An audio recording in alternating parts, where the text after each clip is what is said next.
on the SportsMax zone now with action out of Europe's Premier Cup competition, the UEFA Champions League.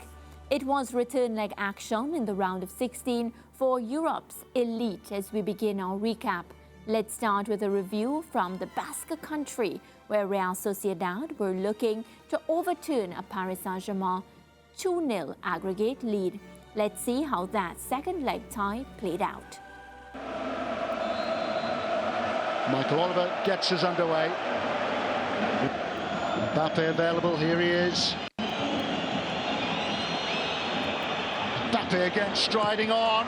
What a terrific save. Romero managed to get something on that somehow. Didn't know a great deal.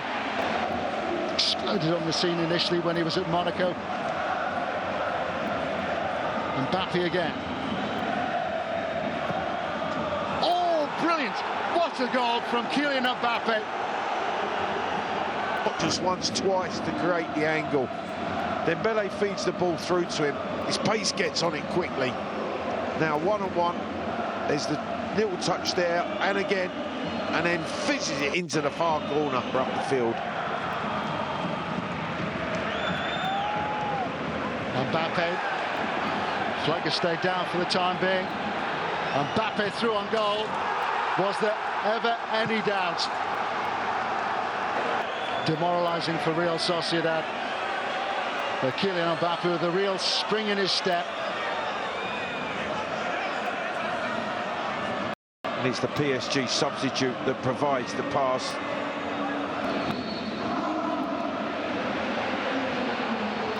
Gone by Torrentes. Oh, what a save by Donnarumma.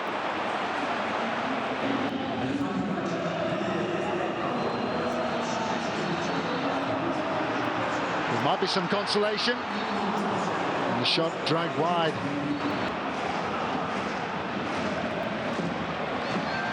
Takakuba.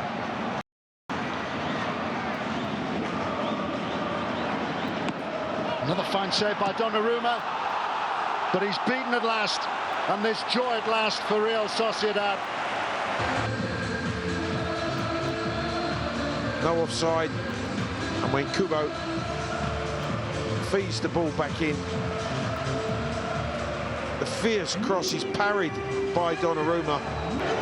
Oh, fantastic show from the home support.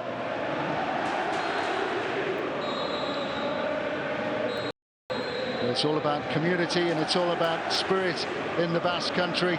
But Real Sociedad's run in this season's UEFA Champions League comes to an end in the round of 16. All right, PSG into the last 8 without any fuss at all. Well, our football correspondent Simon Evans joins us now to chime in. Good afternoon, Simon. How are you? I'm very well, thanks, Mariah. And yourself? Yeah, I'm doing well also, and the Champions League makes my days even better. So, PSG, of course, getting the job done, making it look like light work. What did you make of today's match? Yeah, I mean, it was quite light work for them, and obviously, you know, the most interesting aspect of that game was the performance of Kylian Mbappe, who, you know, that's not going to be the last time he scores goals in Spain if everything we hear about him going to Real Madrid is true. There's been a lot of talk about whether PSG, Luis Enrique was already thinking about building the team without him this season. He's been subbed off early in a few games in the French league, but in the Champions League, where it really matters for PSG, he really delivered. The finish on that first goal was absolutely sublime. Yeah, and Simon, you know, one of the points I have is that when I was thinking about everything that happened is that we sometimes forget the beauty of Kylian Mbappe's goals because of the news coming to hand that he's going to be leaving at the end of the season. Everybody is more caught up in, okay, where is Kylian Mbappe going? What will happen to PSG when he leaves? I think, and this is just what I'm going to do for myself personally, is just focus on the beauty of when he scores for PSG and what he can contribute for the team. And then it brings you to my question. With Kylian Mbappe in PSG, because that's sure he's going to be with them for this Champions League competition, do you think that this team, based on what you've seen from him and his involvement, they can go on to win it all the way? You know, the strange thing is that they've had teams over the last few years with players like Messi and Neymar in it, and with star names throughout the side. And this is probably the least star-studded PSG team we've seen in the last 5 or 6 years, heavily dependent on Mbappe. But they seem better set up to do it this year. You know, I think they've got some tough competition. Obviously, it's the Champions League. But he's just on another level, I think, in so many ways. I mean, you know, it's right that you use that word, you know, the beauty of what he does. I mean, it's so elegant and smooth, the movement. This goal is fantastic. Trickery, there's really nothing, you know, people can point to the defenders. There's really nothing they can do there. It's absolutely brilliant. And his second goal, you know, he's such a great athlete. He's such a fast runner down the wing, but then he's got the finishing ability of an absolute top striker. So the combination of that is quite rare in football. So I think you're right. We should enjoy him for what he is. He is great to watch. In an era where we're seeing the big names coming towards the end of their careers, Ronaldo and Messi and so on, here is the man who's going to be the star for the next 5 or 6 years. Yeah, and just to highlight the quality of the goals, Simon, although we must emphasize that Real Sociedad, based on their current form, didn't really offer much opposition today. They've won just one of their last 10 matches, and during the past couple of weeks we've seen them, well, eliminated now from the USL, eliminated from Copa del Rey, and they've fallen out of the top 6 in the La Liga table as well. So as an opposition, they didn't offer much today. Sure. But you touched on it just now, but those 2 strikes from Mbappe were really, really outstanding. His first strike going to the far post from the angle, it was how quickly he got the shot off. Not only how quickly he got the shot off, but the power of the shot that beat the goalkeeper. And then the second one, I think many people would have been looking probably for a far post effort from him again. Yeah. And then he went near post. So, you know, he just appeared unstoppable today. Yeah, I mean, that one going for the near post there, people will immediately point to the goalkeeper because the goalkeeper's never supposed to let it in the near post. But actually, very, very few strikers in the world have that confidence when they've got all that space to the other side of the keeper to go for that narrow gap. But he knows he's got that precision. And you're absolutely right about the first goal as well, because, and we've seen it many times with Mbappe on his goals, the power he can generate from a short backlift. Yeah. And that is a modern skill. That is something we didn't see from the great players in the 70s and 80s.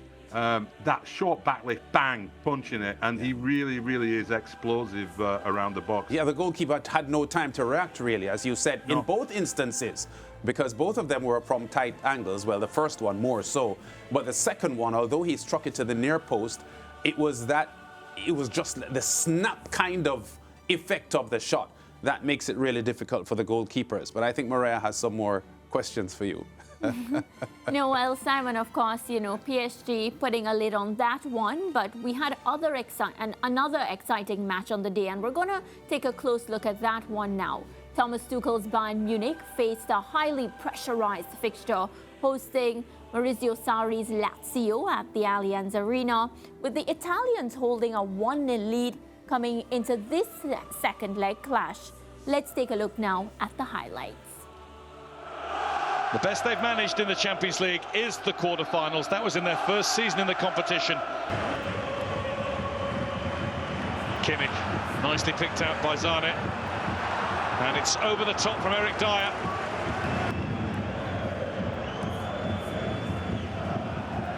Rafael Guerreiro, Kane. Muller backpedals. That was Guerreiro, there is Kane! Providal manages to get a hand to it, but Bayern Munich are just trying to bring that Lazio defensive line out. They're trying to move them around. Kane's involved in the build-up play. It's a great ball in. This is brilliant there. And the shot just, I suppose, luckily... Been inclined to look at his watching over the whistle yet. And there's De Ligt. Oh, that's magnificent! Matthijs De Ligt! 2-0 Bayern, they're in front. What a strike this is, Guy. Lazio part clear it as it falls to him. What a technique this is, on his right foot, on the volley, back across goal with so much power. Time to get more opportunities, better opportunities. Zane. He's going to have a go, and Providel a save, but it has fallen to the feet of Harry Kane. and Harry Kane doesn't miss from there. The Bayern boys look as though they're back on track.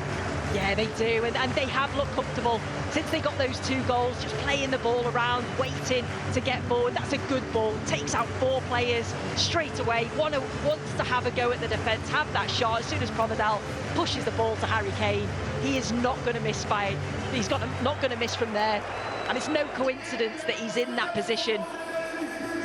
Just reads the game and the situation so well. Matthijs de Ligt. Full-time in Munich. Time called on Lazio's return to the Champions League. All right, so clinical Harry Kane getting the job done. He now has 27 Champions League goals. The only other Englishman that has more than him, Simon, is Wayne Rooney. So Harry Kane leaving his stamp here now in Bayern Munich, because a lot of talk about how he's brought some Spursy behavior to the Bayern Munich team. Yeah, I think, you look at Harry Kane's a goal-scoring record, and it's exceptional. And Bayern Munich have had a lot of problems this season, obviously not doing well in the Bundesliga. Leverkusen, I think, 11 points ahead of them now. Harry Kane's record is 33 goals in 33 games in all competitions. So that's a goal a game is an elite performance. And yeah, but I was really disappointed with Lazio in that game, though. I didn't think that they took the right approach to that game at all. They were far too cautious. You're going to play Munich with a 1-goal lead.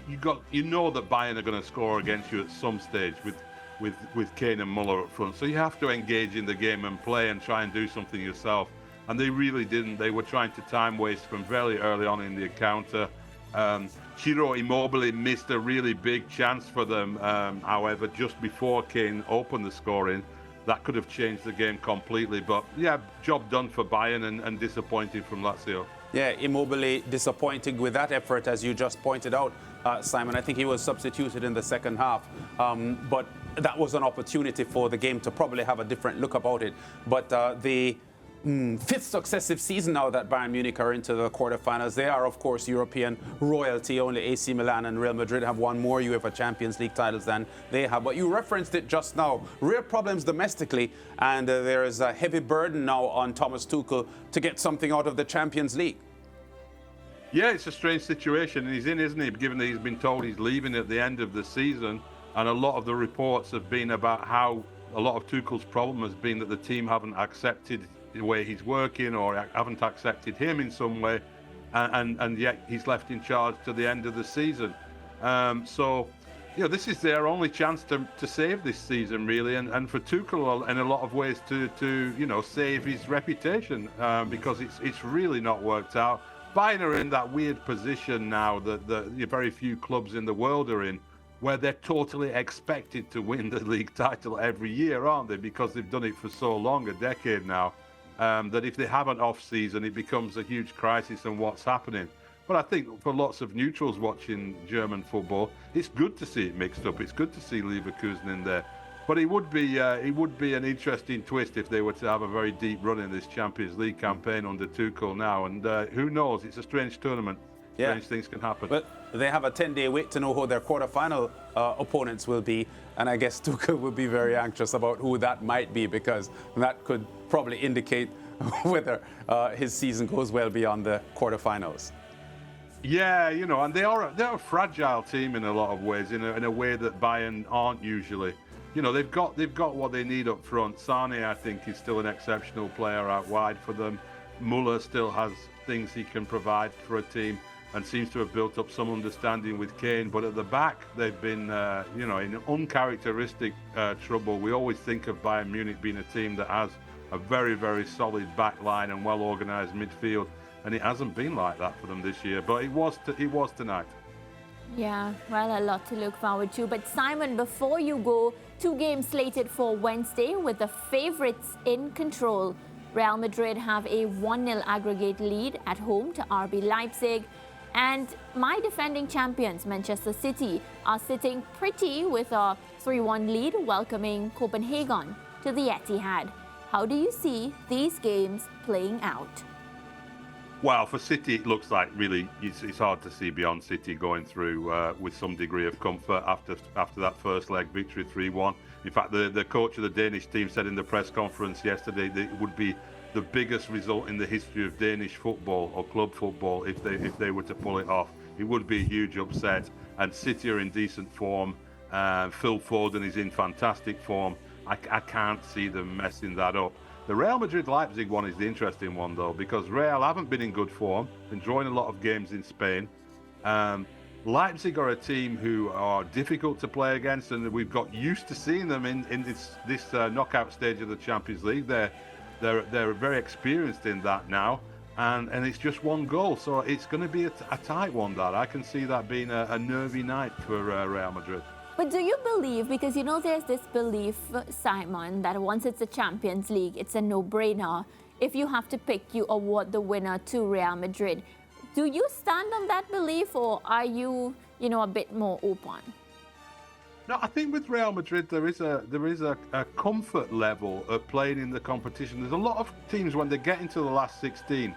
It's kind of what I was saying about Leipzig as well. They've been around it now for 5, 6, 7 years, and they've got used to the comfort of it. There's something different atmospheres, different pressures. The quality is so high.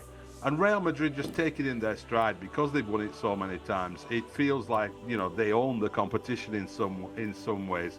And other teams are intimidated by that. So I think that's why people have that feeling. But you look at the teams across this competition this year, and I don't think you could say that Real Madrid are the favourites at all. Yeah, and before we leave tomorrow's preview, a quick comment or reaction from you, Simon, on Pep Guardiola's statement over the weekend that Phil Foden is the best midfielder in the English Premier League at the moment, given the kind of form that he is, and he's a player that I've been impressed with for several years now. In fact, a couple of years ago when he wasn't getting a lot of playing time for Manchester City, I was thinking, well, City's team must be the world's best if they can't find time to put Foden in. Yeah, I mean, Guardiola used to get asked every week. I was at a lot of those games back in Manchester, and Guardiola would be asked every week, why isn't Foden starting? Is he going to come up? Why are you just leaving him on the bench? And Guardiola's approach always was, he's a young kid. I mean, he was 17 when he broke into the first team, so people were asking for a lot very quickly. And Guardiola was like, I'm going to protect this guy because he's a talent. He's a generational talent who is going to be, crucial for club and country for a long time to come. And so he protected him in those early stages, and he gave him little tastes here and there, and it's paid off, really. I mean, it's been smart management. Pep was right, we were wrong. He's now coming good at the absolute highest level, consistently, week in, week out.